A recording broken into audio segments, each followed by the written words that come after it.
10. Indeseable, número 1, parte 2, o Gregory Goyle y el calor explosivo. Chocolate. Hacer una película es una colaboración.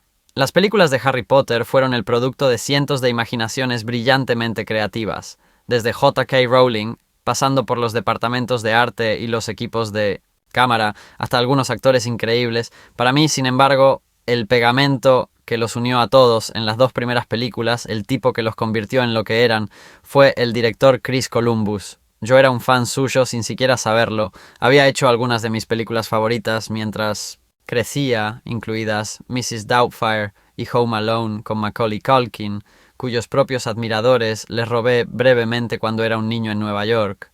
Pero, ¿qué niño piensa en quién es el director cuando está viendo una película? Si no me hubiera perturbado actuar junto a Jodie Foster o John Goodman, ciertamente no me sentiría afectado por trabajar con un director cuyo nombre nunca había escuchado. Eso pronto cambió. Columbus se convirtió rápidamente en una especie de mentor para mí en el set, y sin él mis actuaciones habrían sido indudablemente diferentes. Columbus tenía una comprensión innata sobre cómo trabajar con niños y cómo sacar lo mejor de nosotros. Supongo que no se hace una película como Solo en casa, sin tener un toque infantil y juguetón. Entendió que si pones a 20 niños juntos en una habitación, no pasará mucho tiempo antes de que todos estén jugando. Tener guerras de pulgares y jugar bofetadas eran sus favoritos particulares. No hizo ningún intento por sofocar eso. Al contrario, lo animó. Tenía una habilidad brillante para no dejarse consumir por lo grande que era el proyecto. Lo hizo bromeando. Una de sus bromas estaba montando una pequeña cancha de baloncesto, de una sola red, justo en medio de los estudios. Al principio era solo para él, para que a la hora de comer pudiera tirar unos cuantos aros. Se le unieron 2 o 3 personas. Luego le pregunté si podía tocar. «Claro, amigo, entra, entra». Eventualmente, unos 8 de nosotros almorzábamos y luego íbamos a jugar durante 45 minutos. El problema era que, después de 15 minutos, mi cabello y mi guardarropa estaban empapados de sudor y cada onza de mi pálido maquillaje se deslizaba por mi rostro. A Columbus le regañaron con el pelo y el maquillaje por permitirnos a los niños entrar en ese estado. «Lo siento, amigo», me dijo, genuinamente arrepentido. «Quiero que juegues, pero no podemos». Todavía me colé un par de veces después de eso, pero mantuve mi sudoración al mínimo. Columbus no fue un gran defensor de decirnos qué hacer o cómo actuar. Poseía un conocimiento crítico de lo que hacía que una toma funcionara detrás de su monitor. Luego parecía saber exactamente qué decirle a cada individuo para obtener lo que necesitaba de nosotros.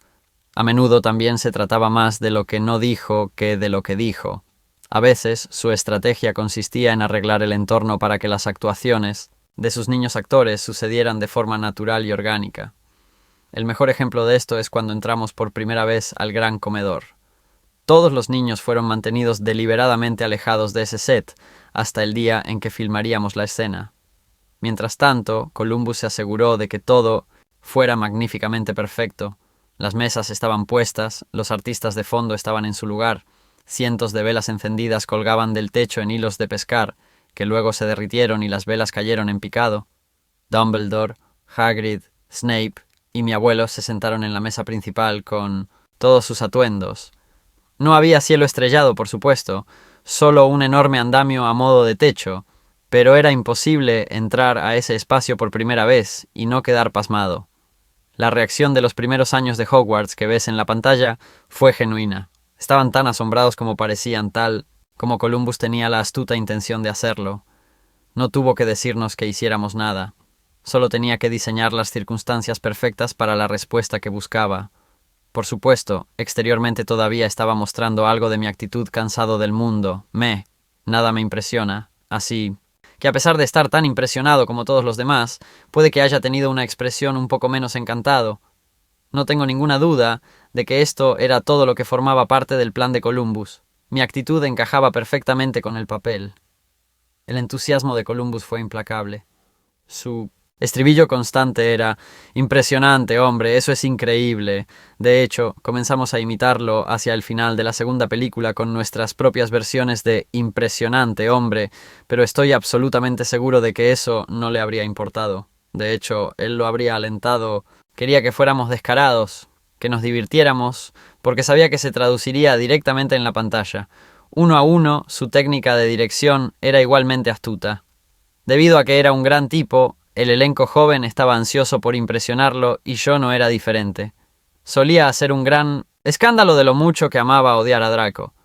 Cada vez que me burlaba o resumaba superioridad, gritaba «¡Corten!», arrugaba la cara y con una sonrisa decía «¡Oh, bastardo!». En lugar de decirme lo que quería, respondía positivamente a aquellas partes de mi actuación que le agradaban. Al hacerlo, se burlaría de la actuación. Fuera de mí, sin estrés ni exigencias. Para mí, ese es el signo de un gran director. Sin embargo, no todo puede ser mierda y risas. La actitud relajada de Columbus fue diseñado con precisión para sacar lo mejor de sus niños actores, pero no podíamos ser demasiado relajados. Con decenas de niños en el plató, así era el caos. Entonces, ¿cómo mantener bajo control a una gran cantidad de hooligans animados cuando el jefe está más concentrado en asegurarse de que se diviertan? Alguien tenía que jugar, si no exactamente al policía malo del policía bueno de Columbus, al menos al policía estricto. Entra Chris Carreras, el segundo Chris crucial en el set de Harry Potter. Carreras fue el primer ayudante de dirección, la mano derecha de Columbus. Eso significa que él dirige el conjunto. Era su responsabilidad asegurarse de que todo sucediera sin problemas ya a tiempo, que todos supieran lo que estaban haciendo y cuándo lo estaban haciendo. No es poca cosa cuando tienes un mar de niños excitables para mantener en línea. Carreras era el hombre adecuado para el trabajo. Es uno de los primeros AD mejor establecidos y más respetados en la industria, y correctamente dirigió ese conjunto como un sargento de instrucción. Donde quiera que iba, tenía un silbato negro colgado del cuello, y el primer día nos dio un discurso a todos. Al igual que Dumbledore anunciando a la escuela que el pasillo del tercer piso estaba prohibido para aquellos que no querían sufrir la muerte más dolorosa, Carreras levantó su silbato y estableció la ley. Si toco este silbato y tú no dejes de hablar, te enviaré a casa. Carreras era un buen tipo, pero todos le teníamos un poco de miedo. No creo que nunca nos hubiera enviado a casa, pero tenía la seriedad y el respeto suficiente para que creyéramos que lo haría. Entonces cada vez que tocaba ese maldito silbato, todos los niños al alcance del oído dejaban de hacer lo que estaban haciendo, cerraban los agujeros y escuchaban, con tal vez la excepción ocasional. Josh Herman, que interpretó a Goyle, y yo solíamos meternos en bastantes problemas. Recuerdo claramente el primer día que rodamos en la estación de King's Cross. Fue uno de los pocos días en que mi padre me acompañó, y estoy feliz de informar que no fui el único Felton que causó problemas ese día.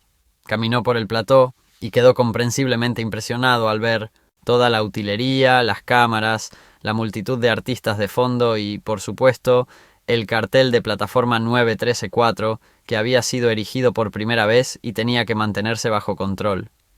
Envolturas del mundo exterior. Papá sacó con entusiasmo su cámara para tomarle una fotografía. Por supuesto, esto estaba estrictamente prohibido y era contrario a la etiqueta. Un asistente de dirección lo vio por detrás y gritó que alguien estaba tomando fotografías, cuando un enjambre de personas tratando furiosamente de localizar al cobarde paparazzi.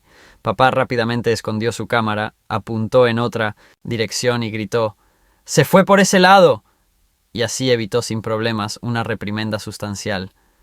Tuve menos suerte.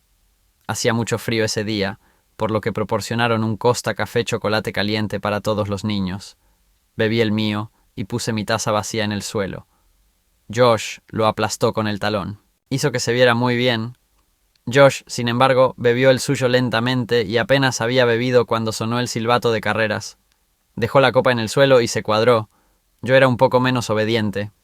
Para no quedarme atrás, y asumiendo que la taza de Josh también estaba vacía, salté tan alto en el aire como pude y aterricé sobre ella con ambos pies planos. Es bastante increíble el desastre que un chocolate caliente que explota cada conjunto de túnicas de Hogwarts en un radio de 12 pies. Lo último que quiere un cineasta con una agenda apretada es un grupo de adolescentes sucios y empapados cuyos disfraces requieren una limpieza de emergencia. La cara de Carreras cayó.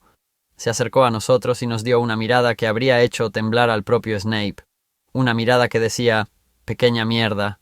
Estaba apropiadamente asustado de Carreras en ese momento, y genuinamente pensé que mi carrera como Draco podría terminar antes de que realmente comenzara. Felizmente detecté la más mínima de las sonrisas cuando me reprendió. Me salí con la mía, aunque nunca más nos permitieron chocolate caliente en el set. Y aunque me gustaría decir que ser el foco de la ira de Chris Carreras nos mantuvo a raya a partir de ese momento, me temo que no sería la verdad. Desde el primer momento en que me ofrecieron un papel en las películas de Harry Potter, las reglas fueron claras. No se me permitía hacer nada peligroso. Esquiar, ninguna posibilidad. Deportes extremos, tienes que estar bromeando. Era el anuncio de Barclaycard de nuevo. Las restricciones tenían sentido. Nadie quiere gastar millones de libras filmando la mitad de una película, solo para descubrir que tiene que volver a filmar una gran parte porque uno de sus actores tiene que pasar los próximos 6 meses en el hospital con 3 huesos rotos. Incluso las lesiones menores pueden, y lo hicieron, causar un problema. Cuando estábamos filmando la segunda película, mi amigo Richie, en cuya casa había estado cuando mi madre me llamó para decirme que había conseguido el papel de Draco, vine para una fiesta de pijamas. Dormimos en la habitación delantera, yo en el sofá, Richie en el suelo. En ese momento, la familia Felton eran los nuevos y orgullosos propietarios de un teléfono inalámbrico, y Richie y yo pasamos la noche haciendo llamadas de broma. Las luces estaban apagadas para que mamá no supiera que todavía estábamos despiertos. «Pásanos el teléfono», susurré emocionado. Richie hizo exactamente eso. Lo tiró. Duro. Pensarías que siendo parte del equipo de Quidditch de Slytherin, sería bueno con mis manos, pero cuando extendí la mano para agarrar el teléfono, mis habilidades de buscador me fallaron. El teléfono me golpeó sólidamente en la frente. Mierda. Nos abrimos paso a tientas hacia el interruptor de la luz y lo encendimos. Richie me miró fijamente. «¿Qué?», yo dije. «¿Qué? ¿Puedes ver algo?» «Oh, Dios mío», susurró Richie. Un bulto del tamaño de una snitch dorada apareció inmediatamente en mi frente. No es genial incluso en circunstancias normales. Especialmente no es genial cuando tienes una gran escena para filmar a la mañana siguiente en el gran comedor. Mamá llamó al set a primera hora. Tom ha tenido un pequeño accidente. «Correcto», respondió un sufrido productor. «¿Qué tan malo es?» No es tan notable», mintió. «Solo un pequeño chichón en la cabeza». Pero entré en el peinado y el maquillaje esa mañana y me quedé en silencio. Parecía sacado de una caricatura de Tom y Jerry. Una maquilladora me llevó rápidamente a la silla e hizo todo lo posible para cubrir mi ridícula herida, pero cada toma mía en el gran comedor ese día tuvo que ser tomada de mi lado, bueno, gracias a la puntería poco fiable de Richie y mi ineptitud, atrapando. Así que las reglas se hicieron cumplir estrictamente. No hacer nada peligroso, pero las reglas están para romperlas, ¿verdad? Ese fue sin duda mi enfoque en esos primeros días de Potter. Una de nuestras primeras tomas, en locaciones, tuvo lugar en el castillo de Alnwick, en Northumberland, donde filmamos la escena de la lección de escoba con Zoe Wanamaker como Madame Hooch. Esa escena me llevó al menos 3 o 4 días, tiempo suficiente para que me metiera en muchos problemas con Alfie Enoch, que interpretaba a Dean Thomas. Alfie era un año mayor que yo y un tipo inteligente y divertido. Tenía un chaperón profesional en lugar de sus padres o un miembro de la familia y, como yo, tenía una predilección por andar en patineta, lo cual por supuesto estaba estrictamente prohibido. Un joven actor imprudente podría hacerse mucho daño en una patineta. Sin embargo, me las arreglé para meter una de contrabando en mi maleta. Pronto identifiqué una de esas colinas perfectamente asfaltadas que a veces se encuentran en medio de la nada, y convenció a Alfie de que sería una buena idea que nos fuéramos a escondidas y lo probáramos. No fue una buena idea. Como idea, tenía el desastre escrito por todas partes, pero no nos importaba eso. Subimos la colina y lo pusimos a prueba. Creo que tuvimos la sensatez de no pararnos en la patineta, sino montarla más como un bobsleigh. No ayudó a nuestra causa en lo más mínimo cuando el chaperón de Alfie nos encontró corriendo a toda velocidad por esta colina sin pensar en nuestra propia seguridad o en la molestia que podríamos causar a la película si nos lastimamos. Se volvió completamente loco, nos encontramos en una desgracia extrema y rápidamente me señalaron como una mala influencia. Me gustaría pensar en eso como una tontería. La verdad es que no lo fue. Casi inmediatamente después de que comenzara la filmación, la vida había comenzado a reflejar el arte y me encontré en una pequeña camarilla con Jamie y Josh, Crabbe y Goyle. Josh y yo ya nos habíamos hecho un nombre como alborotadores con la tripulación, gracias a la explosión de chocolate caliente en King's Cross, pero pronto gravitamos hacia explosiones de otro tipo. Estábamos filmando en Newcastle y sus alrededores, y nos alojábamos en el mismo hotel, lo cual fue genial porque pudimos pasar el rato después de filmar. Estábamos muy emocionados cuando Josh reveló que había logrado traer consigo una réplica de pistola de fogueo. Esto era algo con lo que mi madre nunca en 1.000.000 de años me hubiera dejado tener nada que ver, y con razón. Parecía idéntica a una pistola normal, aunque solo dispararía una bala de fogueo. Sin balas, pero aún así no es el tipo de cosa que quieres en manos de un trío de jóvenes adolescentes traviesos. Y eso, por supuesto, era la mitad de la emoción. Estábamos desesperados por disparar el arma, pero no podíamos pensar en un buen lugar para hacerlo. Obviamente, el hotel estaba fuera, e incluso nosotros sabíamos que sería estúpido permitirlo cerca del set. Al final, esperamos hasta la hora de las brujas antes de escabullirnos al sótano de un estacionamiento cercano de varios pisos. El nivel estaba vacío, y supongo que nuestro razonamiento inverso fue que este sería un lugar seguro para disparar la cosa sin asustar a nadie, y, lo que es más importante, sin ser atrapado. No tuvimos en cuenta la acústica. Si alguna vez has estado en uno de esos parkings, sabrás cómo resuenan. Así que imagina el ruido que hace un arma, aunque sea un disparador de fogueo. Josh amartilló el arma. Nos preparamos. Apretó el gatillo. El ruido era ensordecedor. Sonó y resonó por todo el aparcamiento. Si tuviéramos quería disparar el arma. Sutilmente habíamos elegido prácticamente el peor lugar en Newcastle para hacerlo. Nos miramos el uno al otro con horror mientras la réplica del disparo se negaba a desvanecerse. Reverberó y se demoró como un aullador en el gran comedor.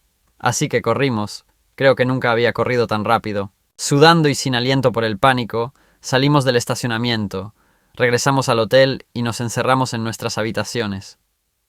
Estaba aterrorizado de que alguien pudiera habernos visto, de que fuéramos a ser denunciados y detenidos frente a la policía, o, peor aún, frente a David Heyman, el productor. ¿Qué pasaría entonces? Seguramente nos enviarían a casa. Seguramente ese sería el final. Seguramente incluso Chris Columbus tendría una falla en el sentido del humor ante nuestras estúpidas hazañas. Esperé, con un miedo frío en las venas, por el golpe en la puerta, o peor aún, por el silbato de Chris Carreras. Tampoco vino. Habíamos esquivado una bala, casi literalmente. Y si bien nunca volvimos a ser tan estúpidos como para intentar disparar una bomba de fogueo en un estacionamiento público, existe un vínculo que se desarrolla entre las personas cuando no hacen nada bueno y se salen con la suya.